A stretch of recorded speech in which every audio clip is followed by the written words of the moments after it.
Oye, pero no, en verdad, Robert, gracias, ve. Oye, que en verdad que me sorprendió lo buena nota, loco, cuando te escribí al patrón, dije, no sé si vaya a contestar o no, y de repente, loco, pero acá decimos de eso, decimos pana, o sea, ya te siento mi pana, porque tantos mensajes de voz que nos hemos mandado y todo, Nada, y pero ¿y cómo no voy a contestar? Más vale.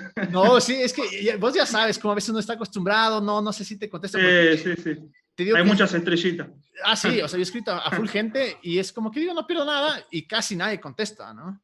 Claro. Entonces, pero qué buena, loco, y qué buena, en verdad esto te digo de los videos de la conversación en curso, fueron una locura para mí en toda esta parte, pero me encantó, ¿sabes qué me encantó también? Cuando conversamos de esa vez y me contabas un poquito esto de cómo comenzaste a repensar las cosas, cómo comenzaste a Sí. evolucionar el pensamiento y todo.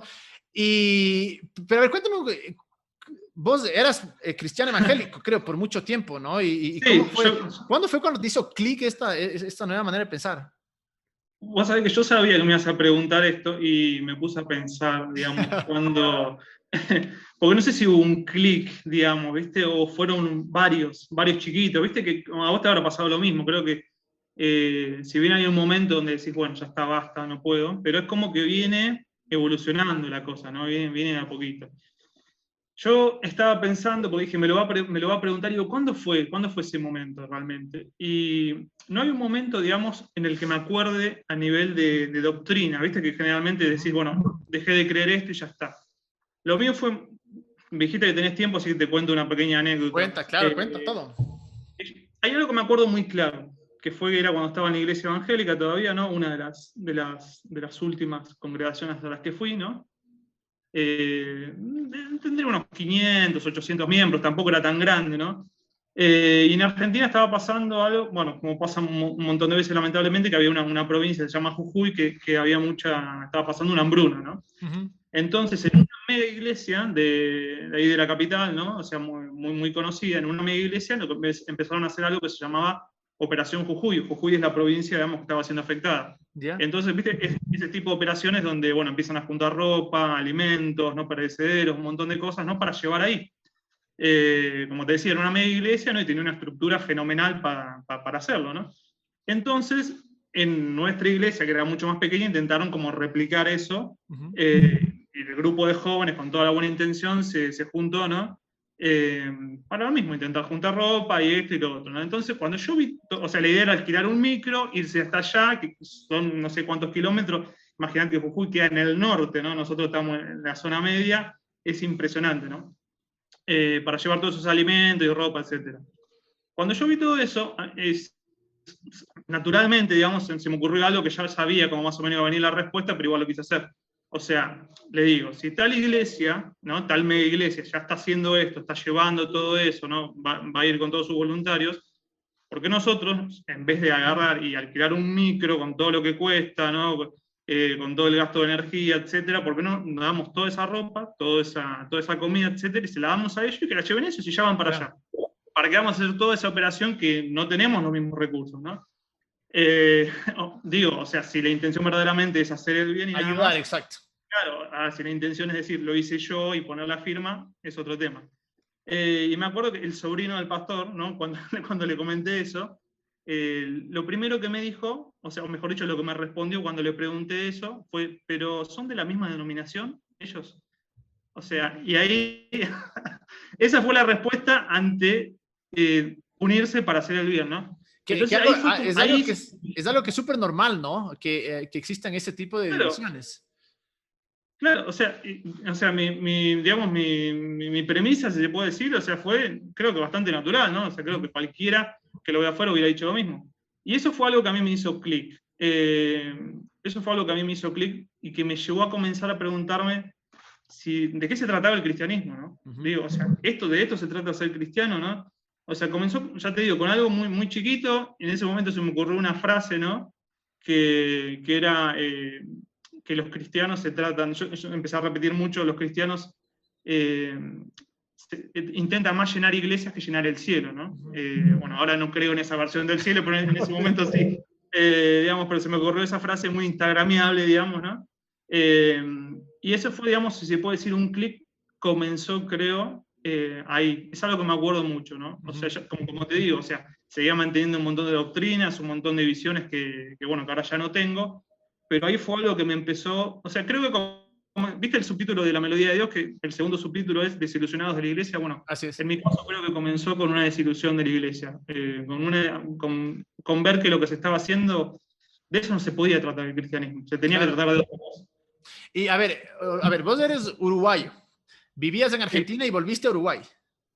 Sí, o sea, yo tengo, digamos, o sea, yo nací en Argentina, ¿Ya? digamos, pero soy uruguayo. me podría definir así. Tengo, lo que tiene Uruguay es que vos, al ser hijo de uruguayo, tenés esa nacionalidad automáticamente, ¿no? Entonces, digamos que tengo las dos nacionalidades, soy las dos cosas. Yo me considero más uruguayo, sin embargo. Mis amigos argentinos se van a enojar con esto, pero no importa.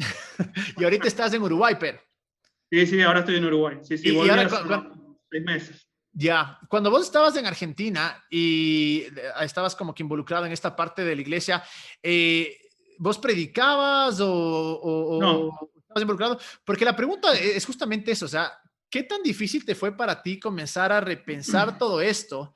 Porque, suponte, para mí ha sido hermoso, pero ha sido bien jodido, ¿no? En el sentido de que incluso hay gente en la que, o sea, ya te llegan algunos mensajes diciendo, ve, cuidado con esto, y son muchos, ¿no? Comienzan a tomar cierta distancia. ¿Cómo fue para ti esa transición? ¿Se te fue complicada o simplemente no te afectó? No, si afectarte siempre te afecta, creo, ¿no? Imagino que en tu caso habría sido distinto porque, bueno, como hablábamos la otra vez, vos tenías, digamos, gente a cargo, ¿no? Que dependía en cierta manera de vos y que te miraba, ¿no? O sea, es mucho más complicado.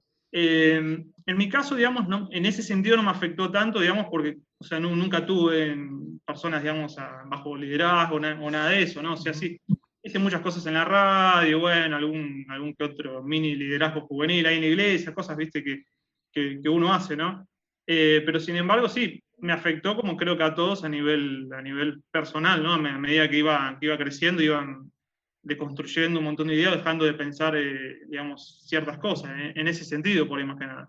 Y suponte, en lo de la radio, ¿te fue fácil cambiar el mensaje que tenías antes o no estabas en ese momento haciendo radio? No, en ese momento no estaba, pero no fue fácil, digamos, o sea, es como que, bueno, las primeras o los primeros encontronazos, digamos, es a nivel familiar, siempre. Claro. ¿No? Las típicas reuniones, era, aparte cuando uno recién descubre cosas, viste, que se la quiere como demostrar, usa eso como campo de prueba, ¿no? Entonces se les quiere demostrar a todo el mundo, o discutir, o discutiendo a ver si uno tiene razón y quiere que el otro le refute, ¿no? Y era mucho por ahí de hacer eso, que ahora totalmente no, trato de hablar de otro tema, o sea, ni religión ni política. Claro, en esta cosa que tienes, que es el patrón, que le vamos a hablar de esto, pero tienes un podcast que lo llamas Popcast. Hay una frase que dijiste que era, me parece, es en el Popcast 2, que tú decías que, claro, llegó un punto en el que tenía respuestas a todo. La gente te preguntaba que, claro, que todos estábamos completamente seguros de lo que creíamos. Y en este proceso de repensar, de evolucionar, de repente ya te das cuenta que no tenías tantas respuestas. ¿Y cómo reaccionabas o qué decías cuando no tenías esas respuestas? Bueno, sí, una de las cosas que decía ahí en el podcast es que yo cuando empecé todo el tema de la radio, ¿no? Y todo eso allá en Argentina, supongo como muchos cristianos, ¿no? O sea, buscaba eso. Yo me imaginaba que buscando lo suficiente podía llegar a encontrar una respuesta para todo, ¿no? Desde cuándo venía Jesús hasta cómo era el cielo, en fin, viste que vos realmente le preguntás a cualquier cristiano, y si no sabe, inventa, pero digamos, o sea, trata en lo posible de encontrar respuestas para todo. Yo pensaba lo mismo y yo me ilusionaba, ¿no? En mi mente decir, yo quiero tener un programa de radio donde sepa todo, sepa hasta... Yo pensaba que hasta para la famosa pregunta de por qué existe el sufrimiento, por qué Dios permite que suframos, ¿no? Tenía que haber una respuesta. Y si lo buscaba suficiente, y la iba a encontrar, ¿no? Sí, con el tiempo me empecé a dar cuenta de que no, hay cosas que no tienen una respuesta, o al menos todavía no la sabemos, y es como que empecé a soltar un poco eso, ¿no? Cuesta muchísimo. Claro. Porque te digo, uno viene de esa tradición, ¿no? Viene de esa tradición evangélica donde justamente o sea, se trata todo de estar sobre la roca, ¿no? O sea, sobre la roca firme. O sea, sobre tener una respuesta para todo, ¿entendés? Sobre tener un argumento para absolutamente todo, no justamente para contrarrestar a los que vienen de afuera, etcétera. Entonces, empezar a decir verdaderamente no sé, fue algo muy liberador, digamos. Fue duro, pero fue algo muy liberador. Cuando empecé a darme cuenta que a veces como cristianos tenemos que decir no sé. No lo Claro, sé. Averiguamos. sí, o sea, para mí te digo, justo esto que hablaba en otros podcasts y conversar contigo, a veces es súper complicado porque para mí yo le veo como Matrix, como la película. Has visto que, loco, tienes las dos pastillas, ¿no es cierto? Entonces tienes la azul Sí. que dices, ve, me olvido, y tienes la roja que se te abre. Y a veces es como, a veces digo, o sea, qué ganas de haber tomado la pastilla azul. Es decir, no se me abrieron los ojos, no vi más allá, no estudié más. El problema es que, claro, no puedes volver atrás, ¿no? Y esta parte es, yo creo que puede ser bastante complicada, incluso internamente, ¿no? Sí, es duro, sobre todo al principio. Mira, nosotros cuando empezamos toda la conversación en curso, hablamos Cuéntanos un poquito más de la conversión en curso, porque claro, en el podcast anterior incluso topamos este tema de cómo realmente fue un instrumento increíble. Entonces, cuéntanos cómo empieza, de qué se trata. Empezó, mira, empezó, digamos, como un proyecto personal al principio, ¿no? Yo no ponía la cara ni nada, no. Es más, con los chicos tardamos muchísimo en conocernos físicamente. Como un proyecto personal, traduciendo ¿viste el libro que es la Biblia de Roth Bell? Bueno, está basado en una serie que él hacía en Tumblr, donde él iba blogueando, ¿no? Después agarró toda esa serie y la editó como un libro. Entonces yo cuando vi eso, empecé a leerlo y para mí fue una explosión tremenda, ¿no? O sea, me partió la cabeza. Y el primer, digamos, lo primero que sentí fue, esto no me lo puedo quedar, esto tengo que compartirlo, ¿no? Entonces, al principio empecé a traducirlo, de paso practicaba la traducción y empecé a traducirlo para compartirlo con familiares, ¿no? Con amigos, con gente cercana. Y después dije, y por ahí, si lo pongo en un blog o algo, y por ahí hay alguno más. De verdad no pensé que pudiera llegar a haber mucho, ¿no? Claro, el impacto que hay. Claro, y digo, por ahí hay alguien más que le guste. Y bueno, y así empezó con muy poquito, ¿no? Con uno, con dos, con tres. Eh, el blog empezó con un nombre horrible que se llamaba El Rugido del León, que así era como se llamaba mi programa de radio, que todavía muchos me cargan por eso. Y después, bueno, después fue la conversación en curso, y bueno, y si hay otros como Roth Bell, y podemos traducir otra cosa, yo qué sé, y bueno, y ahí sí fue traduciendo, y después se fue sumando gente, después se sumó Dani, que bueno, vos lo conocés creo, yo, Rodri, ¿no? Charlie, se fueron juntando un montón de gentes, hasta lo que es el día de hoy, ¿no? Pero digamos que así comenzó, con un montón de gente, digamos, o sea, asombrándose ante otra mirada, ¿no? de la teología, ¿no? Cansada de la iglesia, cansada de un montón de cosas que no le cerraban, y sobre todo, creo que lo más importante, que fue lo que nos unió a todos, es el saber que no estábamos solos, ¿viste? Es esa sensación Eso es clave. del yo también. Claro, del yo también, de saber que no estás solo, que hay otra persona más que está pasando por lo mismo, es genial. Ahora, digamos, gracias a Dios se han replicado muchos minisitios, ¿no? También, y hay un montón, digamos, pero hace 5 años, o 6 años más o menos, cuando comenzamos todo esto, la mayoría de este material no existía, ¿no? No existía, creo que estaba Roth Bell, Richard Rohr, y, bueno, Brian McLean y nadie más. O sea, Peter Rowling, Colby Martin, Rachel Held Evans, Nadia Wolf-Weber en español, no existía, no había nada. Así que eso es algo que nos llena de orgullo de saber que tuvimos mucho que ver, digamos, a la contribución de traer toda esa teología en español, y que, bueno, hoy hay muchos otros sitios que lo replican. Y claro, la cosa de los videos de estos que traducen ustedes en la conversión en curso es que realmente son una brutalidad, o sea, son espectaculares, son tan fáciles de entender, y aparte los autores que están ahí, pero hay algo que tú justo topaste este tema comenzaste a leer el libro de Roth Bell, que es What is the Bible, que es la Biblia. Y claro, yo creo que ahí hay un antes y un después. ¿En qué sentido? Que al ser la Biblia algo que para nosotros creyentes, que nos consideramos cristianos, en algún punto tal vez evangélicos fuimos, es el fundamento de todo. Y la perspectiva que teníamos nosotros es prácticamente es escrito por Dios, todo lo que está ahí es verdad, todo lo que ahí está es literal. Claro, no tomamos en cuenta muchísimas cosas, ¿no? Como el contexto, las traducciones, para quién fue escrito y toda la cosa. Pero, ¿cómo crees tú que ha cambiado un poquito en tu vida justo esta perspectiva que tienes de la Biblia? Y antes de seguir allá, tienes un libro que se llama, justo lo comentaste, La Melodía de Dios, y hay un extracto de ese libro que me pareció increíble. Entonces quisiera leerlo y luego que nos expliques un poquito más o menos cómo cambió tu perspectiva sobre esto. Dice, la Biblia no es la palabra de Dios acerca del hombre, sino la palabra del hombre acerca de Dios. No es la palabra final y absoluta de Dios, pero sin embargo no dejan de ser libros inspirados por Dios. Ambas cosas pueden ser ciertas al mismo tiempo.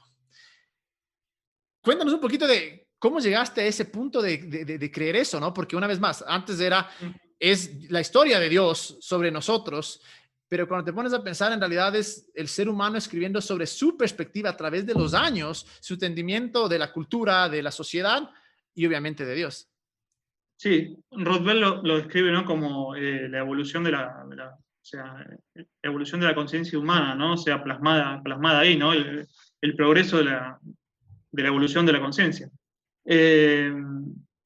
Sí, yo antes pensaba, creo, como todos, como vos, ¿no? Como un montón de cristianos, eso, ¿no? Justamente que era la palabra, o sea, inspirada directamente, ¿no? O sea, a través que prácticamente, o sea, era el ser humano, o, ¿no? O quien haya sido, ¿no? Un instrumento por el cual, digamos, bajaba directamente y era prácticamente, o sea, era como que estaba en estado de éxtasis, ¿no? Quien escribió y escribía eso, o sea, dictado prácticamente, ¿no? Como que estaba poseído, por decirlo de alguna forma, ¿no? Cuando uno entiende que es algo mucho más orgánico, digamos que son pensamientos, inspiraciones que vienen, sí, de Dios también, ¿no? Pero que pasan por un filtro humano. Siempre que algo pasa por un filtro humano es hermoso, pero también tiene un montón de errores, ¿no? O sea, como cualquiera que hace una canción, cualquiera que hace cualquier tipo de arte, ¿no? O sea, es precioso, es inspirado por Dios también, pero tiene errores. Entonces, cuando uno entiende eso, creo que, digamos, que si hay algo, una de las cosas, digamos, más en la base que sostiene todas las demás creencias es esto, ¿no? Es el tema de la inerrancia, ¿no? Que se llama así, la inerrancia bíblica, ¿no? El creer que la Biblia es absolutamente inspirada por Dios, que no tiene ningún error, que es perfecta, ¿no? Y que todo lo que dice así es sí o sí. Cuando entendemos eso, bueno, genera mucho miedo, ¿no? Genera mucho miedo porque genera el miedo de sentirse, bueno, y entonces cambia todo, ¿no? O sea, todo lo que creí, digamos, o sea, no fue así, y entonces, ¿qué es? ¿Qué pasa, no? ¿Qué sucede? Porque, Claro, ¿sabes que, perdón que te interrumpa, pero creo, ¿sabes cuál es uno de estos pasos o algo que es muy probable que suceda? Es que, claro, por un momento crees, todo es literal, todo es claro, perfecto, todo es tal como es, obviamente no tomamos en cuenta las variables que habíamos hablado, pero el rato que comienzas a darte cuenta de estas cosas, es muy fácil la tendencia de decir, entonces nada es verdad.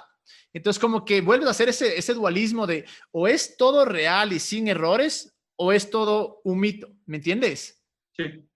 Sí, sí, lo que pasa es que digamos que el ser humano siempre, y sobre todo creo que más que nada nosotros los cristianos, lo mismo que decíamos antes, ¿no? Siempre se nos enseñó a aferrarnos a algo, queremos algo que aferrarnos, queremos esa seguridad, ¿no? Siempre se nos enseñó a tener respuestas a algo, digamos, algo muy, o sea, muy palpable, ¿no? Entonces, cuando eso desaparece, es terror, es terror absoluto, ¿no? O sea, Richard Rohr dice que, bueno, que con los católicos sucedió lo mismo, ellos tienen al Papa, ¿no? Digamos, o sea, se les enseñó la infalibilidad papal, a nosotros la bíblica, ¿no? Pero siempre como que todos necesitamos algo a lo que aferrarnos. Cuando nos damos cuenta que eso no es así, bueno, también genera mucho temor, sin duda, pero también genera mucha libertad, ¿no? Ahí como que muchas cosas empiezan a tener sentido, ¿no? Porque si no, como yo siempre digo, en realidad, lo admitamos o no, siempre toda nuestra vida cristiana se trató de ir tapando baches, ¿no? Tapando huecos. O sea, ¿por qué dice esto el Antiguo Testamento? Pero ¿cómo puede ser que en el Nuevo Testamento diga esto? Más sobre todo de la forma que se nos enseñó a leer la Biblia, ¿no? Una forma lineal, ¿no? Así Donde es. sacamos un verso del Antiguo Testamento, lo acomodamos acá, y bueno, solo basta ver los comentarios de cualquier post, ¿no? O sea, Claro. donde alguna persona fundamentalista comenta, ¿no? Y decís que no tiene nada que ver, o sea, no tiene nada que ver. Y no tiene nada que ver y se genera un montón de líos también porque del otro lado, por ahí, o sea, alguno comenta y dice, quiere demostrar que eso no es así y dice por ahí que tiene contradicciones la Biblia, ¿entendés? Y no es que tampoco que tenga, digamos, creo, contradicciones, ¿no? Porque para que haya contradicciones tiene que haber una sola voz. Y en la Biblia no hay una sola voz, hay un montón de Así es. voces. Exactamente. Entonces, Son perspectivas de justamente, cada autor, ¿no? Y, exacto, ¿no? y claro, yo creo que Sí, el problema ahí es que cuando tenías todo tu fundamento basado en eso y de repente comienzas como que a ir más allá, o te derrumbas o me encanta lo que dice Rob Bell, hay muchas cosas más allá que también son inspiradas y también es un poco difícil encasillar o poner a Dios en una caja que se llama Biblia, es decir, todo lo que está fuera de esta caja simplemente no es de Dios, pero es mucho más grande. Y ahí es cuando tú, en este libro que se llama La Melodía de Dios, tienes un concepto espectacular. Primero, cuéntanos un poquito del libro y me encantaría que nos cuentes un poquito por qué le llamas La Melodía de Dios, que me parece y explicar el concepto porque me parece un concepto realmente espectacular. porque todos los otros nombres más cool estaban ocupados. Bien. No, la melodía de Dios es una excusa en realidad, mirá. Yo la definiría así, una excusa. ¿Cómo una excusa? Porque yo justamente parte de todo este proceso de todos estos años, ¿no? Con la conversación en curso, me di cuenta que venían llegando exactamente las mismas preguntas, ¿no? Una y otra vez preguntas acerca de Dios, preguntas acerca de la Biblia, acerca del más allá, etc. Entonces, o sea, yo lo que quise es escribir un libro que pudiera, digamos, tratar de, no quiero decir dar una respuesta absoluta, porque bueno, venimos hablando de eso, ¿no? Sino justamente ayudar a pensar eso, ¿no? Ayudar a pensar eso.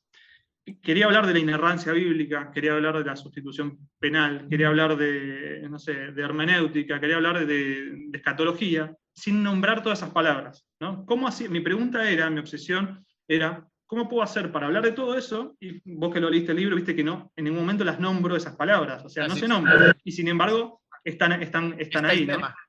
Hay algo que, te hago un paréntesis, hay algo que me obsesionó siempre y que los autores, ¿no?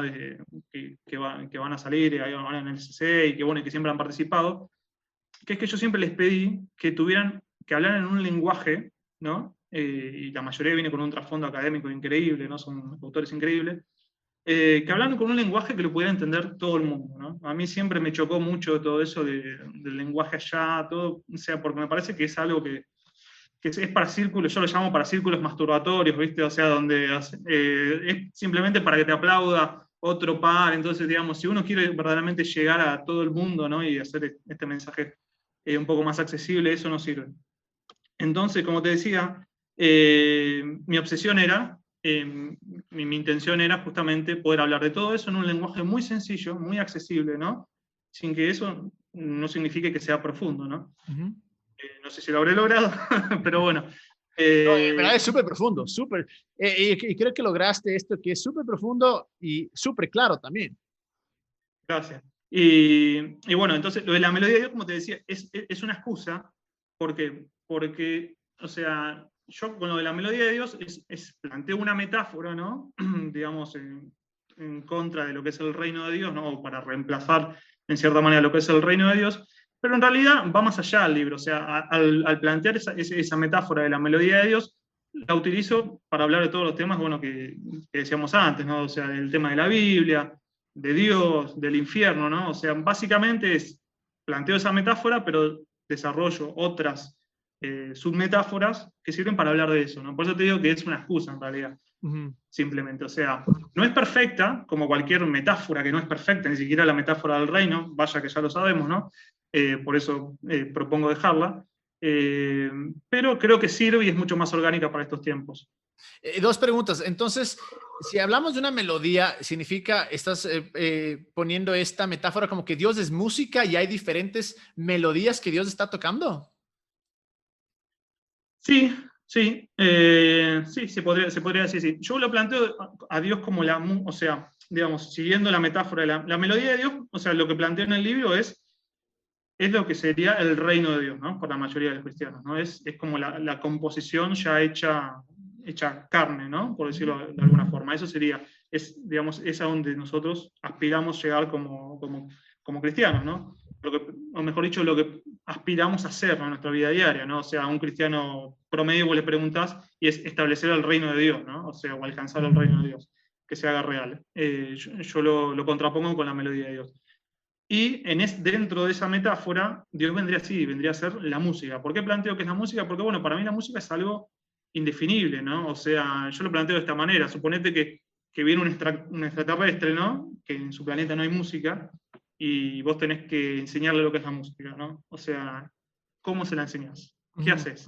¿Entendés? O sea, tenés miles de maneras, pero cualquier cosa que hagas va a ser una parte. Podés tocarle algo en un piano, podés hacerle escuchar una canción, no sé, de los Beatles, ¿entendés? O de reggaetón si querés que se vaya, o cualquier otra cosa, pero siempre va a ser una parte, ¿no? Siempre va a ser una parte, o sea, por eso en una parte del libro también digo, no se puede experimentar la música, no se puede definir a la música con una canción, pero tampoco se puede experimentar sin una, es una paradoja, ¿no? Entonces, bueno, creo que con Dios nos pasa más o menos lo mismo, por eso lo planteo como la música dentro de esta metáfora de la melodía.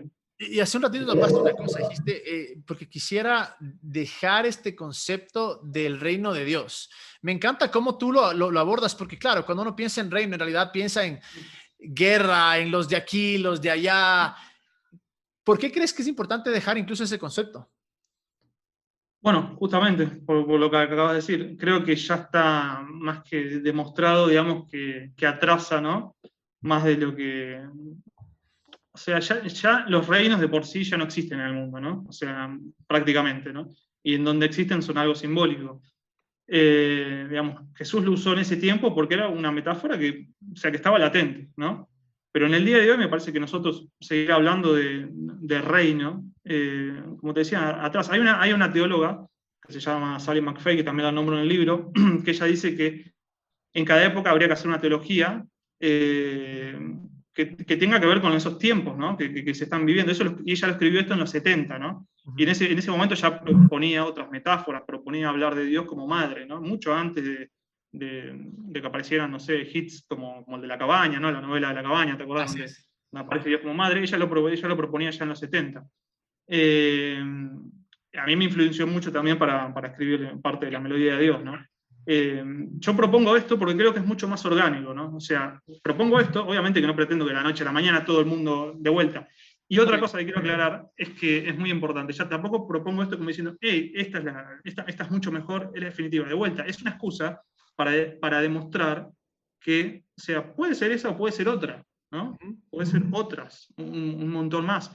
Pero es una excusa para demostrar de que no es necesario seguir manteniendo la otra, ¿no? Creo que ya es tiempo de dejarla. ¿Y por qué propongo esa? Porque al abandonar la metáfora de la melodía de Dios, es como un lente, ¿no? O sea, es como un lente que te lo cambias y empezás a ver las cosas distintas y empezás a actuar distinto, ¿no? Porque eso es lo que digo en el libro, justamente, si vos crees que todo se trata de conquista, ¿no? Y bueno, tu proceder va a ser así, ¿no? De cazar almas, de esto. O sea, por más que lo queramos disfrazar, el tema del reino de Dios, me parece que no se puede. Me parece que siempre vamos a quedar atrás. Claro, y creo que hay una manera en que veo esto del reino de Dios desde hace un momento más le veo como una mejor manera de vivir. O sea, me encanta este concepto, incluso melodía, que es como que no solo ciertas personas tienen el copyright para esta melodía, sino en verdad es que cualquiera puede cantarlo. Es más, hay una parte en tu libro que dices esto: tenemos que entender de una vez por todas que no hay un lugar exclusivo donde Dios habita, sino que verdaderamente toda la tierra está llena de su gloria. La melodía llega hasta los confines del universo y todo es un templo donde si se busca el corazón se puede hallar su presencia. Y en otra parte hablas un poco de que a veces nuestra responsabilidad es incluso encontrar aquella melodía en aquellas personas que están cantando, que en algún punto tal vez pensamos, no, ellos no pueden ser parte de esta melodía. Sí, sin duda. Algo que nos heredaron en nuestra tradición evangélica justamente es, bueno, lo que te contaba antes, ¿no? Que esa persona que me decía, son de la misma denominación. O sea, dentro del mismo cristianismo, ya a veces, o sea, nos han enseñado de que y con el otro de otra denominación medio no nos juntemos, ¿no? O sea, ni hablar, o sea, fuera del cristianismo, ¿no? Pero, o sea, yo creo que, al menos a mí me ha pasado que llega un momento que el cristianismo te queda chico para experimentar a Dios, ¿no? O sea, en un momento empezás a mirar para el costado y te das cuenta que los de otras denominaciones no son tan malos, pueden tener cosas buenas, ¿no? Y después abrís un poco más panorama y te das cuenta que otros que piensan de otra forma, otra religión, también pueden tener algo para aportar, ¿no? Obviamente a muchos esto les suena herejía, pero, o sea, como diría alguien, no me acuerdo quién decía esta frase, ¿no? Pero que en el corazón de todas las religiones prácticamente se encuentra la misma canción, que es Dios es amor. Ujú, ujú. Y claro, o sea, me parece en verdad espectacular este enfoque que le das, que es la melodía no es solo para uno, sino para otros. Ahora, lo que tú propones en el libro y lo que tú propones en esta melodía, que me parece espectacular, es justamente esto, que no es una melodía que nos pertenece solo a ciertas personas, sino, hay una parte en el libro que hablas incluso de que no es propiedad exclusiva, sino que es patrimonio de la humanidad. Y que tal vez es que todos nos metiéramos en parte de la melodía, que es parte del amor, en realidad comenzaríamos a todos cantar una canción y podríamos hacer un impacto aquí grande en el mundo. ¿Y por qué te digo esto? Porque hay una pregunta acá. Claro, vienes, te transformas, tu mente comenzó a funcionar de diferente manera, te inspiras, o sea, comienzas con el canal de la conversación en curso, haces cosas loquísimas, luego empiezas con los podcasts y bueno, a la par de todo esto, escribes un libro que en verdad es un libro del carajo, que al final hemos de hablar de este libro, pero es porque ese libro te lleva a una parte. ¿A dónde voy? El otro día me hicieron una pregunta, me hicieron, a ver, si es que ya no crees lo que creías antes, que era simplemente eres una persona, eres creyente y lo que tienes que hacer es salvar a las personas de un infierno, por decir así. Entonces, la meta es, todo lo que yo hago en mi vida es simplemente salvar a las personas de un infierno. El rato que comienzas a repensar todas las cosas, una persona me dijo, entonces, ¿cuál es la meta ahora? Y claro, la meta ahora ya no es a dónde llevo a las personas, sino cómo vivo el aquí y el ahora. ¿Cómo te ha afectado esta cosa de decir la melodía de Dios es algo completamente diferente a lo que creía? ¿Cómo te hace que tu vida ahora sea diferente? Yo creo que la meta ahora es disfrutar. Lo primero Ah, que se me vino buenazo. cuando estabas hablando. Disfrutar. Algo que no teníamos, para lo que no teníamos mucho espacio, donde, ¿no? Como vos ¿Y decías, disfrutar de qué?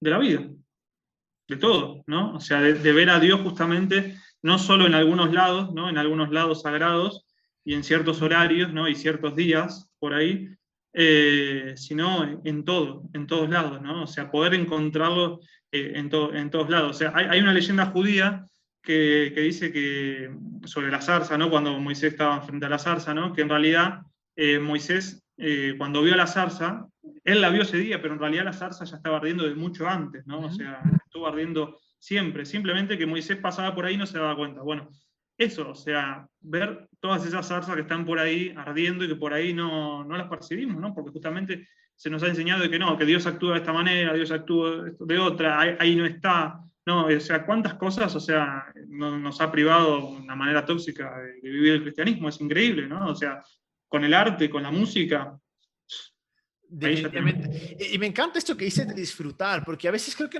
por pensar en el futuro nos olvidamos de disfrutar ahora. Y como dices, disfrutar de la vida, disfrutar de la gente que nos rodea, de nuestros amigos, de lo que amamos hacer. Y también esta parte de disfrutar de Dios. Y sí creo que cuando tienes una perspectiva un poco más abierta, que no crees que es un Dios que está ahí dirigiéndote o obligándote a tomar ciertos pasos, sino como lo que tú dices es un Dios que está en todas partes, creo que te trae full como que libertad o ganas en verdad de disfrutar la vida mucho más. Sí, sí, por eso, volviendo un poco a lo que vos decías antes, que me preguntabas sobre por qué la melodía de Dios, o sea, mi intención con esto es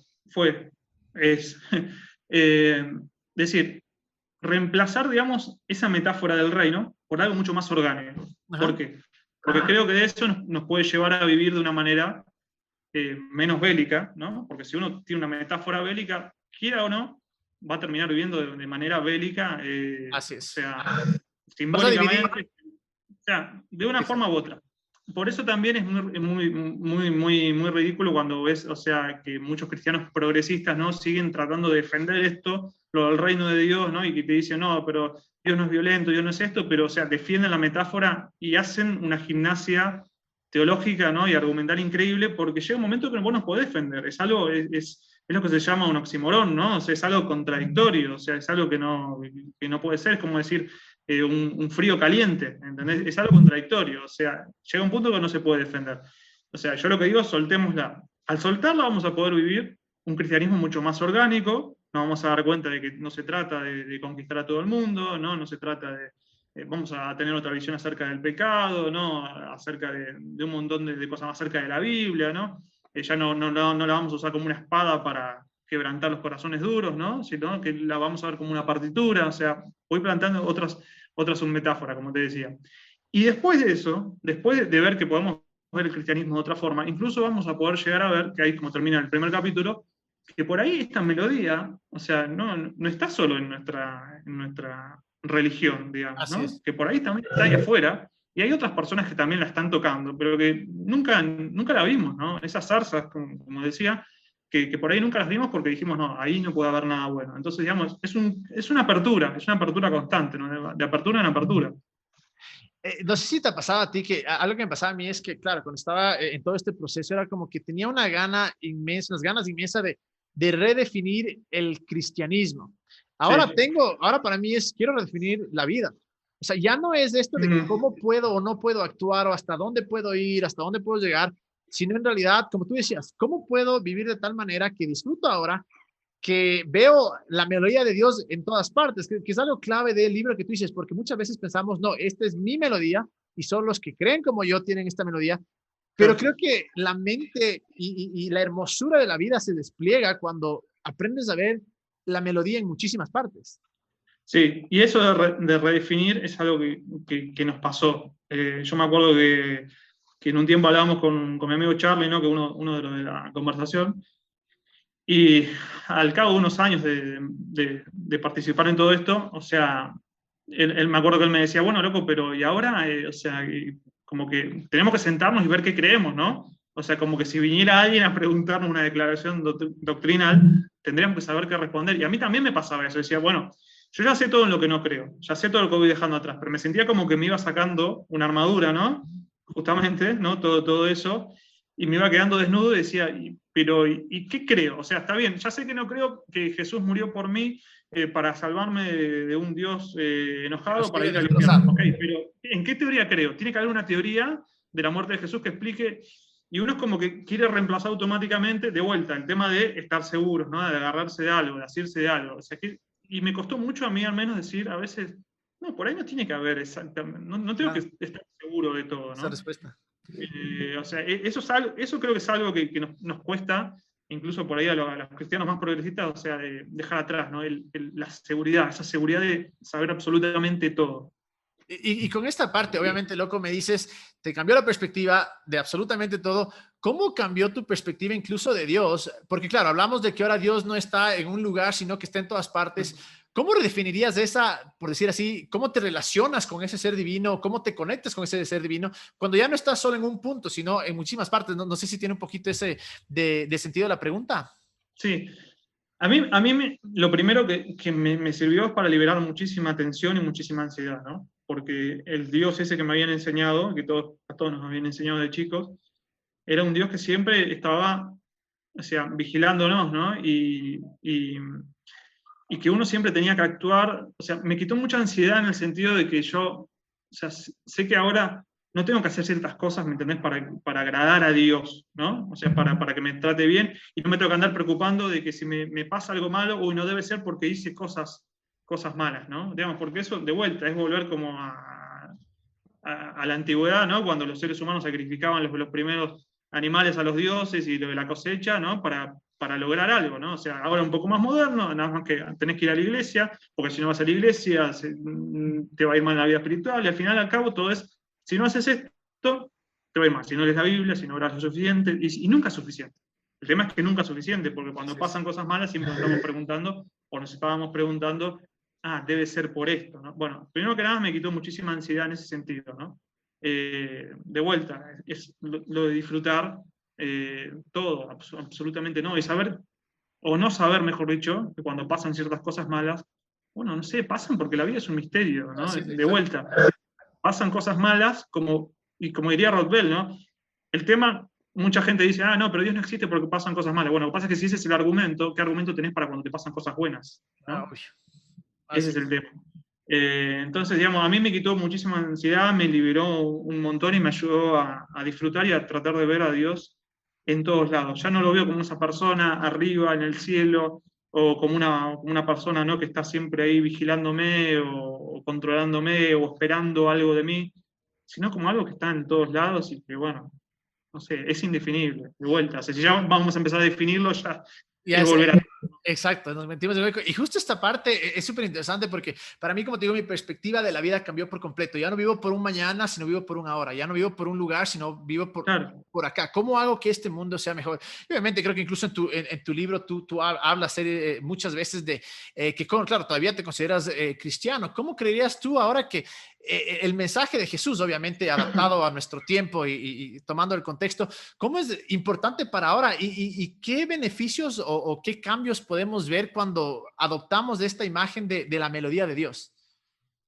yo creo que el mensaje de Jesús es importante, o sea, para ahora, porque es un mensaje de paz, de no violencia, ¿no? O sea, de enfrentarse al poder, pero sin violencia, ¿no? De resistencia, digamos, eh, pacífica.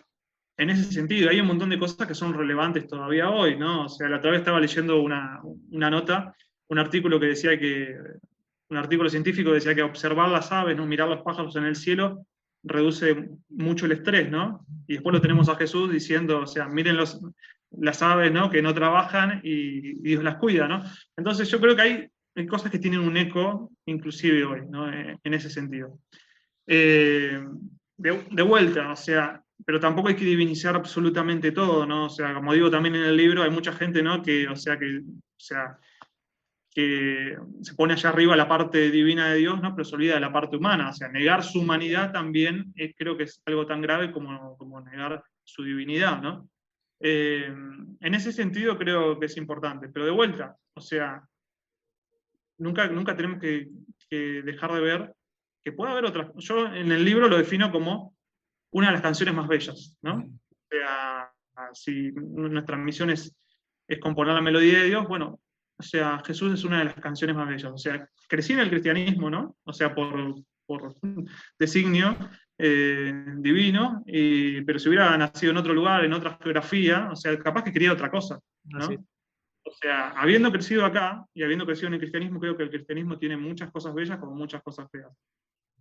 Una de las cosas más bellas, sin duda, es su punto central, que es Jesús, ¿no? Pero de vuelta, o sea, eso no quita que por ahí pueda haber otras canciones de Dios por ahí. ¿Sabes qué es increíble lo que tú cuentas? Porque justo parte de lo que queremos hacer desde ahora en esta nueva etapa de Van es justo eso, es encontrar la belleza, encontrar la melodía, incluso fuera de mi círculo, por decir así, cristiano más que nada. Y saber, claro, que hay tantas personas afuera que tal vez ni siquiera lo saben, pero están viviendo, están cantando esa melodía.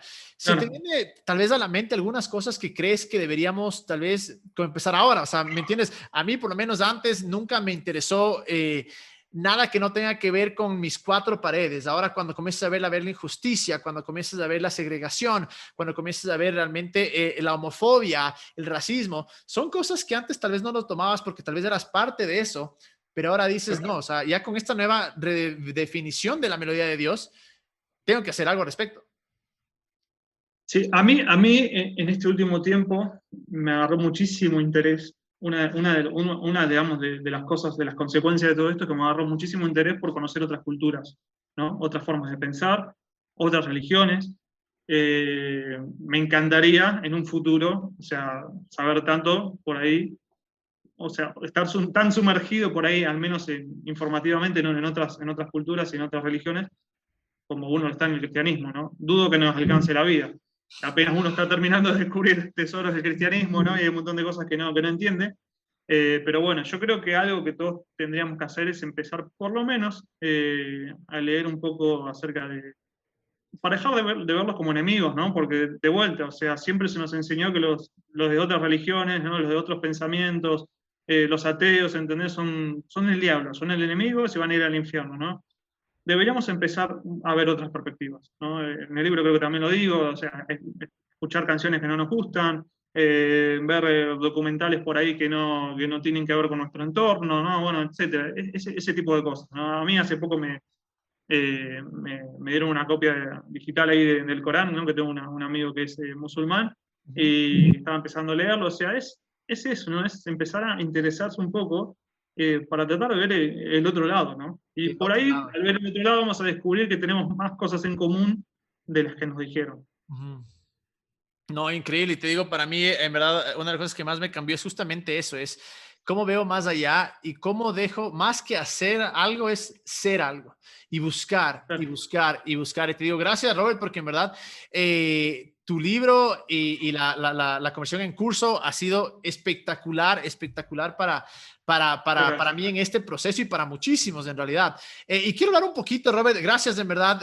Antes de hacerte una última pregunta, quiero hablar un poquito sobre, cuéntanos un poquito, ¿qué estás involucrado? A ver, tienes el Patreon, tienes la conversión en curso, tienes el libro, tienes tus redes sociales personales. Sí, estamos en la conversación en curso, siempre ahí, ¿no? Subiendo material, siempre estamos, ¿no? O sea, de diferentes formas, colores, ¿no? ¿Viste cómo es de todo, ¿no? Artículos, más que nada, al principio subimos muchísimos artículos, ¿no? Artículos de texto, ¿no? O sea, se usaba mucho, y ahora es más que nada lo que estamos subiendo, creo que es mejor, digamos, es algo audiovisual, ¿no? Algo más rápido, algo por ahí más, no sé, mejor me parece. ¿No? Y después a nivel personal, sí, empecé hace poquito el proyecto de Teología Pop, ¿no? Que eso es como todo lo que no puedo decir en la conversación en curso, lo digo ahí, ¿no? Soy un poco más ácido, bueno, vos ya habrás visto todos los videos, sí, estoy un poco como más liberado, ¿no? Es como mi yo en mi versión más cruda. No es para todos, pero bueno, es para los que ya pasaron por ahí por la conversación en curso y quieren ir un poquito más allá, ¿no? A ver, entonces, justo antes de seguir eso, entonces, la conversación en curso te encontramos en Facebook, en YouTube, en Instagram, ¿verdad? Sí, en la conversación en curso estamos, sí, hay mucho material en YouTube, o sea, ahí pueden sumergirse en un montón. Después tenemos la web, o sea, más que nada la web, o sea, yo le diría que vayan a la web, que es laconversacionencurso.org, que ahí está nucleado todo el material desde el inicio de los tiempos hasta ahora. Hay un mapa también, que es un mapa de comunidad, que sirve para conectarse con otras personas que también están pasando por lo mismo, entonces vos te podés conectar ahí y ves si por ahí hay alguien cerca de tu casa, ¿no? En tu misma ciudad, y por ahí puedes conectarte con él por redes sociales. Creo que lo del mapa, digamos, es una herramienta valiosísima. Así que si pueden darse una vuelta por ahí. Y después sí, en Instagram estamos muy activos, y bueno, y en Facebook también. Y luego tienes lo que decías tú, tu contenido es en Patreon. Uno paga, yo obviamente soy parte de los suscriptores, pero ahí es contenido solo exclusivo, solo para ciertas personas. Cuéntanos un poquito rápidamente de eso. Sí, ahí en Patreon es contenido exclusivo, obviamente mediante una suscripción. Por $5. $5 al mes. Sí, de $3 en adelante. A 3 de ya. $3 ya tenés podcast y no me acuerdo si algo más. Y después los de $5 son los videos, ¿no? que hago, que voy subiendo.